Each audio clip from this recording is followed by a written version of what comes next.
আসসালামু আলাইকুম প্রিয় গাইস, আমরা কিভাবে জন্ম নিবন্ধনের অনলাইন কপি ডাউনলোড করব আজকের ভিডিওটি খুবই গুরুত্বপূর্ণ, মনোযোগ সহকারে দেখুন। এই জন্য আমরা মোবাইল স্ক্রিনে যে ক্রোম ব্রাউজার এই অপশনে ক্লিক করব।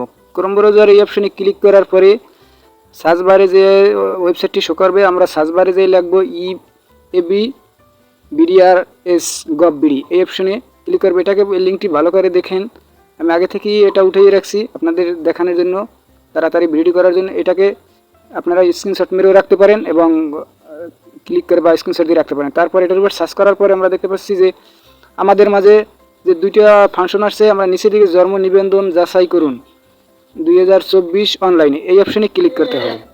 এই অপশনে ক্লিক করার পরে আমরা দেখতে পাচ্ছি যে আমাদের মাঝে যে অপশনটি শো করছে, ওয়েবসাইটটি আসছে জন্ম নিবন্ধন অনলাইন কপি যাচাইয়ের জন্য। এখানে সমস্ত কিছু পরে নেবেন, তথ্যগুলো পরে নিয়ে ভালো করে বুঝে নিতে হবে, আর আমি তো আপনাদের দেখাচ্ছি। তারপরে এই যে জন্ম নিবন্ধন নাম্বার, এই অপশনে ক্লিক করতে হবে। ক্লিক করার পরে এই যে খালি ঘরে আপনার যে বড় একটা নাম্বার লেখা থাকে, ওই নাম্বারটা এই জায়গায় উঠাবেন। উঠানোর পরে জন্ম নিবন্ধনের নাম্বারটা উঠাবেন। যেমন আমি আমারটা উঠাইছি, আপনি আপনারটা উঠাবেন। আমি উঠানোর পরে যাচাই এই অপশনে ক্লিক করতে হবে। উঠানোর পরে যাচাই এই অপশনে ক্লিক করার পরে আমরা দেখতে পাচ্ছি যে এখানে যে যোগ একটা সংখ্যা আসছে ক্যাপসা, এই যে খালি ঘরে দি আনসার, এই অপশনে আপনি ক্যাপসাটা উঠাবেন। আপনাদের দেখাচ্ছি যে ক্যাপসা বিয়োগ 71 বিয়োগ 39, এটা বিয়োগ আসলে বিয়োগ, যোগ আসলে যোগ দিতে হবে। তো আমার আসছে বিয়োগ, আমি বিয়োগ দিতেছি।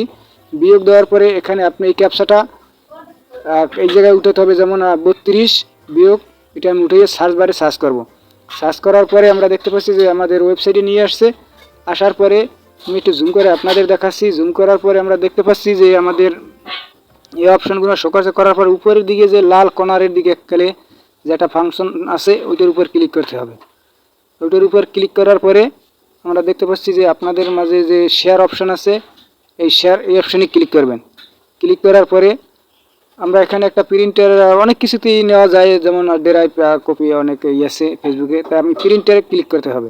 প্রিন্টারে ক্লিক করার পরে এখানে আপনার প্রিন্টার নাই, যেমন আমরা তো মোবাইলে ডাউনলোড করবো, এই জন্য আমাদের কী করতে হবে, এই জন্য আমাদের সিলেক্ট অপশন, সিলেক্ট প্রিন্ট, এই অপশনে ক্লিক করতে হবে। উপরের দিকে যে একটা কর্নারে লেখা আছে, এই অপশনে ক্লিক করতে হবে।